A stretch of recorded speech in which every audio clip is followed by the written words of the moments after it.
Love on the Spectrum Season 2 has dropped in Oz. I know you want to hear all about it. So, on this video, I'm going to give you my honest, autistic opinion, thoughts, review on Love on the Spectrum Season 2, Episode 2.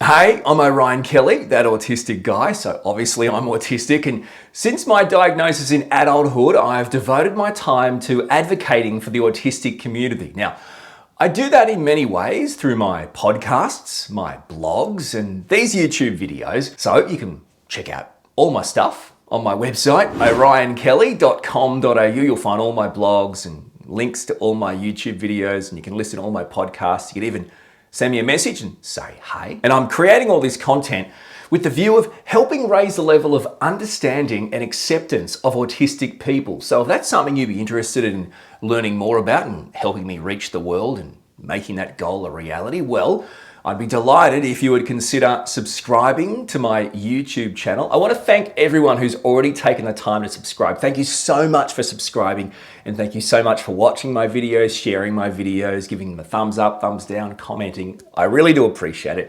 But if you haven't had the chance, it'd be great if you could consider subscribing to the Orion Kelly YouTube channel. Just click that subscribe button and ring the notifications bell so you never miss another episode. You can also reach out to me on my socials. It'd be great to connect with you. So you can find the Orion Kelly page on Facebook. Just give that a follow. Also, you'll find me over on Instagram. Plus, I tweet on Twitter and videos galore on TikTok. As I always say, I don't really know what the videos are about, but people tend to like them, so check me out on my socials. All right, here we go. Let's do this, my friends. Love on the Spectrum, Season 2, Episode 2. And a big thumbs up. We're starting on a positive. Well done. Episode 2 starts with the producers asking the autistic adults, what does autism mean to you? Now, this is a positive because the episode actually starts with autistic voices providing autistic insights into autism. You could get picky and say the question probably should have been best practice, which is, what does being autistic mean to you?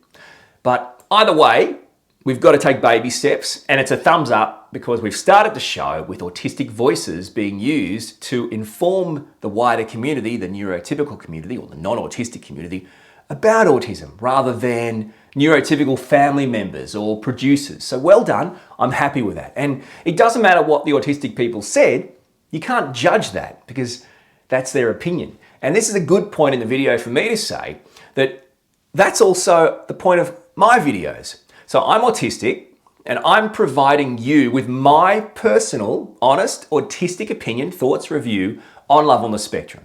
This doesn't mean that I'm speaking on behalf of anyone else on the planet. And that doesn't mean autistic, that means anyone else on the planet. I'm not speaking on behalf of any autistic people. I'm not speaking on behalf of my wife, my kids, neurotypical people, non-autistic people, whatever. I'm just providing you with my honest opinions. So at the start of episode 2, we have the continuation of The Michael Show, which is a sub-show within the show Love on the Spectrum. And for episode 1, when Michael went on the speed dating and he got matched with one person who happened to also be autistic, Heather, Michael in the start of episode 2 decides it's time, after talking to his friend and getting some advice, to call Heather and see if she'd be happy to go on a date and take things further after the matchmaking. I won't talk about the conversation. What I will say is at the end of the conversation, Michael brings up a couple of positives that he and Heather have. And one that I thought was really interesting, and again, I think it's a good insight for neurotypical people and non-autistic people to hear, and it might sound bizarre, but Michael says, she likes formality like me. In a date situation, Michael would prefer to go to a more formal environment than, say, a more casual environment where I think a lot of times dates tend to happen. So first dates, if you meet someone online or you meet someone and you meet up for the first time, usually you'd like to go to a crowded bar. I guess the only issue is That's when the producers, and again, I understand there's timing and this is an entertainment show. This is a show that in my mind is made to entertain neurotypical, non-autistic people, but here's an opportunity to dig a little deeper. I use that phrase a lot in my episode 1 review. Michael says, and she likes formality like me. What a strange thing to hear someone say, probably a lot of people are thinking. Producer can then chime in, because they chimed in plenty. The producers, in effect, encouraged him to call Heather. Okay, so if you're going to chime in when you know it's good content, chime in when you know it's also good information. So this is when you chime in and go, what do you mean? Why do you like formalities? I thought autistic people are shy and don't like people around and certainly don't like putting on uncomfortable formal clothing. Well, this is a great opportunity to just shatter myths. So digging deeper, I can't speak on behalf of Michael, but digging deeper, we learn more. And when we learn more, we get more levels of understanding and acceptance, which I think can make the show even more engaging, resonate with even more people. So I think we need to dig deeper in certain situations. We need to know when to push further. If the producers of Love on the Spectrum want to inform or educate the wider community about autism. If they don't, then they've done nothing wrong. But then in that case, we're just exploiting autistic people for the entertainment of the masses. But enough about Michael, and by the way, warning, Michael, you may have to move over. There's a new star in town. Episode 2, we meet Teo. For starters, like Michael, her personality is engaging. Her personality entertains people, it connects, it clicks. And again, it's because, in my opinion, the same things that people would push her away for in real life are the reasons why they want to watch her. Okay. She is very bubbly and outspoken and loud and passionate and deeply, deeply honest, but in a funny, humorous way. Very similar to how I act in life in general. And I think this is one of the reasons why I find this so troubling. You know, if you met me or say Teo in real life, a lot of times people push back. Whoa. But on TV, it's like, yeah, this is really funny to watch. She's a funny person. From a diversity point of view, probably a good addition too. Number 1, it's an autistic woman. Number 2, her backstory, she was adopted. So she's gone from one continent to another continent and then found herself in a new continent. So she's been around the world. There's a lot of different things flavors she brings to this show, which I think is fantastic. We're off now on Ronan's first ever date. And we met Ronan in episode 1. And Ronan is going on a date with a young lady by the name of Katie. I was very clear in episode 1 that these are adults. They are not all autistic adults, but they are all adults on a dating show going on dates. And I was very firm on the idea that who cares what the family members think? I'm not saying who cares about the family members. They're great family members. I'm sure they're super, without my wife, my kids, my family, my support network, I wouldn't be where I am today. So, you know, I'm autistic. My level of autism requires daily support needs. No one who is autistic does not require some level of support needs, okay? So we need support. I get that. Some much more than me. I don't know. Maybe Ronan needs more support needs than me. Maybe he needs less. So there's no issues with family and friends providing or carers providing that support. My issue is on a show about autistic adults dating other adults, we're going to parents or family members for thoughts, advice and input on the life of an adult. This isn't a show called Support on the Spectrum. If this was a show called Support on the Spectrum, I would expect to hear people who support people who are autistic talk about their life, their experiences. But in a dating show, I don't care. So at the start of Ronan's date, Ronan meets his date Katie, and the initial meeting incorporates Katie's mum. I have no problem with Katie's mum, if required, to bring Katie to the date, right? For the support or the travel or whatever is required. That's fine. But I don't feel we need to see it, right? Like if you watch another dating show, you don't see every single step of every single day. It's a dating show. Like, goodness sakes. Anyway, rant time, over. Actually, abort that. Strike that, Your Honor. Hold the press. Rant is not over. Okay, so in episode 1, we talked about these stupid thought bubble things they do when they introduce people on dates. You know, like, Orion likes the beach. You know, these like, who cares? That absolutely conveys nothing. So guess what? It's being used again to introduce Katie. This is not about Katie in any way. This is about the producers of the show. I'm not reviewing Katie. I'm not reviewing Ronan. I'm reviewing the show. Producers editing the show. You've got to dig deeper. If we're going to do these stupid get to know you things, can we actually get to know them on some sort of genuine level? And it's illustrated even further when they talk about, she doesn't like the feeling of, I don't know, something like feeling of things crawling on her skin. Like, and there's a picture of a bug or something on someone's arm. Have you ever met anyone in general terms, apart from a couple of zoologists or whatever? I mean, seriously. This is how we're getting to know.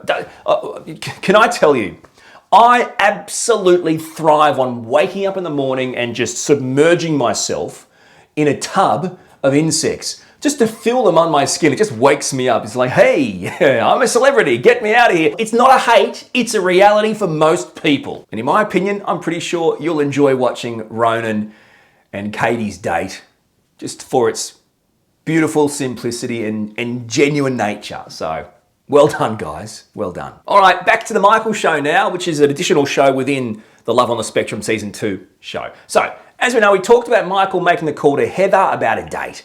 Well, okay, later in episode 2, guess what? Let's hear from the family. Ding, ding, ding, ding, ding. Michael decides to share with his mum and a couple of people, hey, guess what? I called Heather. Wow, we're going on a formal date. Okay, so we get to hear the opinions and thoughts of the mum and some people. It's not that there's anything wrong with them providing their thoughts, and there's absolutely nothing wrong with Michael sharing an exciting moment in his life. So you know what? I'm not really fazed by this particular interaction at this point, because my issue is when the producers go out of their way to ask the parents or the family members of the autistic person a question about them when the autistic person is standing in the room right next to them. It's like, who cares what they ask the autistic person? What are you asking her for? Hello, it's here. You know, that's what I'm not like. This is Michael just wanting to share an exciting moment. So I'm cool with that. What I'm not cool with is within this scene, Michael as an autistic person, and as the person I guess Australia and the world has come to love, is very honest. He's passionate, he's open, he's vulnerable. And he talks about how he's really excited about this with Heather. Who knows what could happen? But then he goes on to talking about how he might still be a little bit annoyed or a bit disappointed that he didn't get matched with another person that he really connected with on the speed dating. It's just an off-the-cuff opinion. Now, I do this a lot. For example, let's say I get a really good compliment or I accomplished a really great achievement. I'll then say, yeah, but... right? There's always a yeah, but. Yeah, sure, I got a nationally recognized autism award, which is behind me, transparent and can't be seen. But technically, you know, I was a co-winner. I mean, there's always way. So, you know, this is not abnormal to me, seeing Michael do this. Yeah, I'm so happy about this, but it's a bit of a bummer that I wasn't matched with the other girl I like too. Okay, so there's a great insight into autistic people. That's just an insight. That's just how we are. So other autistic people watching this across the world shouldn't feel alone. But then we have to watch the mum like laugh it off. Like the mum is laughing Michael's actual thoughts, his actual opinions, his actual feelings. She's laughing, oh, you can't say that, or that's oh, you're being funny, or don't do that. It's like, no. What you don't do is you don't minimize the communication of an autistic person. You don't minimize the way they express themselves, their thoughts, their feelings. I don't care if you think it's too honest or brutal or raw or not comfortable for you or inappropriate. That's who they are. That's how they communicate. That's how they talk. They're entitled to share their thoughts and feelings. Don't laugh it off like it's nothing. It's patronizing, but also it's really degrading and it's not acceptable. The audience should feel uncomfortable.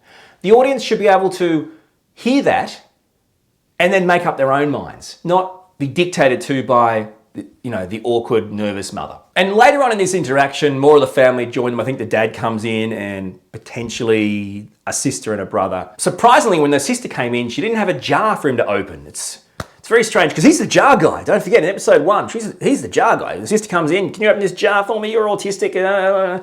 And I'm not overthinking that, by the way, okay? You can comment, oh, I'm overthinking the whole jar thing. Well, I'm not, because this is a video about my opinion. And why, on a dating show, do we need to see a neurotypical sibling bring a jar to an autistic person and ask him to open it?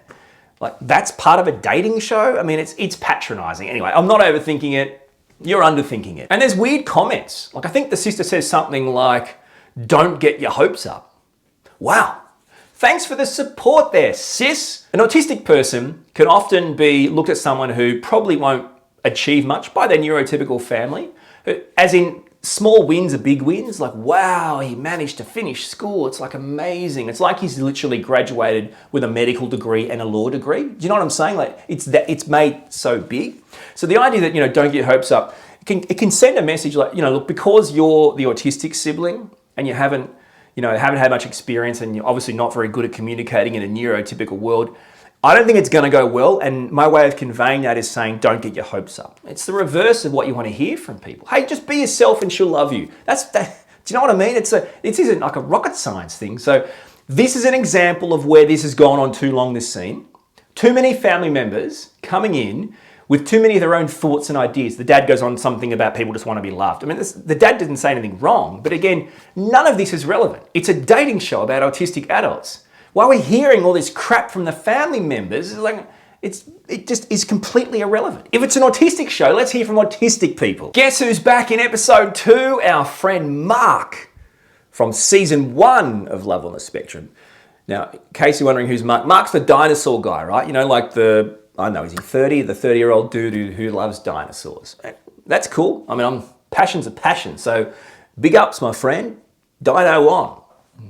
Just hit a little bit past the sulfur-rich little area there. Well, it wouldn't have created this giant sulfur storm that blocked out the sun and killed the dinosaurs. Bloody sulfur pit. I guess technically if there wasn't this sulfur thing there, they wouldn't have died and you wouldn't have been born, I wouldn't have been born, and we wouldn't have been able to love dinosaurs. So technically we want the dinosaurs to die so we can love them. That's deep. I need you to die so I can exist and I can love you. I'm going to put that on a card. Happy birthday. I need you to die so I can exist and truly love you. From Orion. And then here's Hagen, the 2021 or whatever the year is. Why do you put the years in birthday cards, by the way? Do you think someone's going to go through the bin where everyone puts their cards? You go, whoa, what year is this from? Oh, thank God they wrote the year in the card. This is rubbish from 2021, everyone. Anyway, we're reintroduced to Mark in episode 2, season 2 of Love on the Spectrum, by him catching up with a mate, and they're walking along a jetty. It's bizarre. Now, my main issue with this is it's a pretty awkward conversation. Yes, autistic people are awkward and can have awkward conversations. But then again, we can have very passionate, loud, really brash conversations. I don't understand why we need to see this. We can reintroduce Mark in all manner of ways. My opinion isn't I have an end result. My opinion is I don't get the point of using pure awkwardness by two autistic guys trying to connect for entertainment. You know what? Just watch it and you'll see for yourself. But seriously, even the end of their interaction when they're getting up to leave, it's like, why are we still watching this? What's the yeah, good date, beautiful date.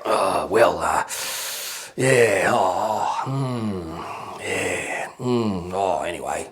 Like seriously, I can tell you as an autistic person, I don't understand even how to end things. Like, I'm the worst at ending phone conversations. I don't like phone conversations, but when I have them, I never know how to end them right. Interactions, I'll always say the most inappropriate things. Like, someone brings me a meal, enjoy, you too. Enjoy my meal. I don't know what I'm trying to say. It's like, you have a good day. Yeah, you have a good day too. See you. I don't know. Let's move on to my favorite part of Love on the Spectrum, and that is getting a relationship dating coach to teach autistic people how to be neurotypical. Maybe that's not the case. I don't. I mean, you might disagree, and that's cool. This is my opinion. Again, I've got nothing against the relationship coach on the show. I'm sure she's great at what she does and fantastic. I'm just saying the way it's conveyed on Love on the Spectrum comes across more like someone trying to help an autistic person get a bit more clued in on dating people who aren't autistic, people who are neurotypical, in a neurotypical world, by neurotypical dating standards. And the main issue there is, well, number one, a lot of people on this show, autistic people on this show, aren't dating neurotypical people. There's some, but not really a lot. And in addition to that, you still, regardless of who you're dating, should be yourself. Why would you get an autistic person to play by neurotypical rules? You want someone to be themselves. So my new favourite character, Teo, sits down with Jody, the relationship dating expert or whatever they call it. It changes pretty much every episode. The title changes, I think. Anyway, they sit down to talk about dating. Now, clearly Teo has a lot of anxiety. She brings up herself that I just don't know. I just want to make sure that the person that I meet or the person that I find is someone who kind of can understand and accepts, but also gets, has a real proper understanding of the fact, that I'm autistic, I have ADHD, anxiety. She lists these things and it's really important to her. And that's why she has a lot of anxiety. That's why there's a lot of what ifs. I think Jody does a pretty good job from more of a psychology point of view, just trying to talk her through the different anxieties and understanding you can't let yourself get ahead. And a lot of the advice is really good advice that I would probably get from talking to a psychologist. So I totally get that. But then she says something right after Teo says, I just really need them to understand, my autism, ADHD, anxiety, all the other things. Jody says something like, well, you're just a sensitive soul, aren't you? Now that may well be the case, but see, this got me. I'm like, I'm sensitive. No, I'm not sensitive, I'm autistic. There's a difference. I can meet a person who's sensitive and I can meet a person who's autistic. And trust me, I'm autistic. Now, as a result, I have some hypersensitivities. There's no question about that. They can be sensory things, but also criticism and all different types of things. And I've got anxiety as well. So no, don't package up autism, ADHD and anxiety into you're a sensitive soul. These are the words that actually make the biggest impact on a show like this. If we have someone who is autistic providing advice to autistic people who are trying to go on dates, I wonder if the insight would be better. Would it potentially make more of a difference? And certainly would reach more people in a more profound way than just saying, you're a sensitive soul. I can't guarantee you or any other autistic person on the planet will ever find the person who ticks all those boxes. The boxes everyone on this show ticks are usually really superficial. They have to like dinosaurs or formality. Like, really? You don't have to like the same stuff. In fact, differences are good. Anyway, this is the truth. Not you're a sensitive soul, but you know what? I understand where you're coming from. The idea that you might meet someone who will truly understand what your autistic brain is like, what your level of anxiety feels like, what it feels like to be you. I think the chances are astronomical, but that's life. The final thing I want to talk about on the dating coach Teo interaction is, again, in good faith, Jody decides, can I draw something for you? And she, in effect, draws like a stick figure and she starts to talk about anxiety. And she uses a phrase, something like, our brains, or the way our brains work, or our brain. She talks about our brains. I don't know if Jody is or is not autistic, okay? It doesn't matter though, because if you're doing a show about autistic people, we need the world to understand that what makes you autistic is your brain. You have a different brain. It is wired differently. Allowing, and keeping it in the show, allowing someone to draw a diagram about our brains, like everyone on the planet has the same type of brain, when we know that autistic people are autistic because of their brain. So if you've seen season 1 of Love on the Spectrum, Mark is the dinosaur guy. We've already talked about that. But in episode 2 of season 2 of Love on the Spectrum, I don't know why, but we have like an entire scene of Mark in his bedroom, surrounded by his dinosaurs, showing us dinosaurs and talking about dinosaurs again. Now, I don't have any issues with Mark's passion and with Mark being excited to talk about and share his passion. That's common to autistic people. We all have passions and we all want to talk about them. We all want to share them with the world, and there's very little else we want to talk about and share with the world. So that's totally fine. My issue is, why have we gone back to square one with Mark? We know Mark's a dinosaur guy. That takes 2 seconds to reiterate. You don't need to do the whole scene again. Can we talk to Mark about other things that can help the audience understand him more, except autistic people? And in my opinion, to make it worse, after we burn all that time with the dinosaurs in his bedroom again, we then move into the kitchen and there's interactions with his mum and dad. And I've said a lot about this in my episode 1 review. The only thing I'd say again is, Mark is a 30-year-old man. Mark is an adult. It doesn't matter if he lives at home or doesn't live at home. It's a dating show. We don't need to see him going into the kitchen and being asked by his dad, would you like to cut some veggies? And just like episode 1, the producer's firing off all these questions. Mark's right there, but his parents are answering them all. They can't possibly be about the parents. Mark was on the show in season 1 and Mark's on the show in season 2. They're firing off these questions and the parents are just automatically jumping in and answering them. I reckon you're gonna really love Michael's date with Heather in episode 2. Like we talked about earlier, they have a formal date, so in a formal setting. So the date is really interesting. It starts off just like you'd expect it to, and then it starts pumping along. One of my highlights is when Michael literally reels off an itemized list of the foods he doesn't like, directly after saying he's not really a fussy eater. It's gold. And the list is brilliant. And the list is brilliant because this is insight, an autistic voice explaining to people their ideas of what is and isn't a fussy eater and the types of foods that you or anyone else shouldn't consider eating. Now, the only issue is, it's a date, so we're not going to know why, and that's okay. The producers can't come in and go, hey, Michael, by the way, can you say why you don't like pumpkin? I don't like pumpkin. I can tell you why. I don't like pumpkin because of how it feels. It's disgusting. It makes me gag. It makes me gag because of the texture of it. Peas.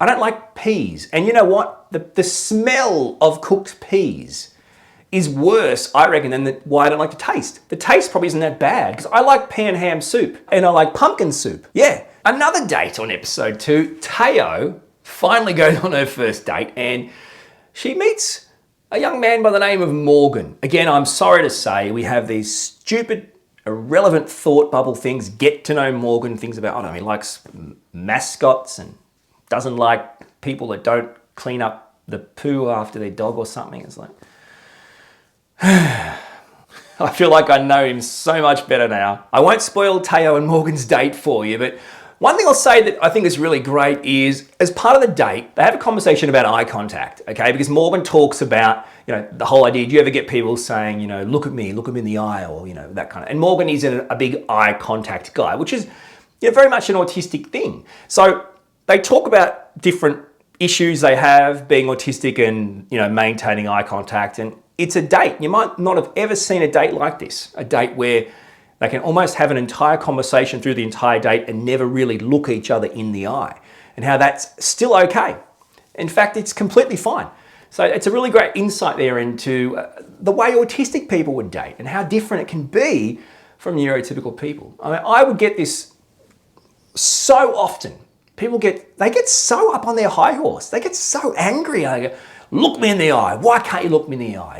It's like, I'm autistic. I tell you what, I'll look you in the eye if you can stop being such a moron all the time. All right, that'll do. There's my thoughts, opinions, feedback, review on season 2 of Love on the Spectrum, episode 2. And stand by, the next video will be when I review season 2, episode 3 of Love on the Spectrum.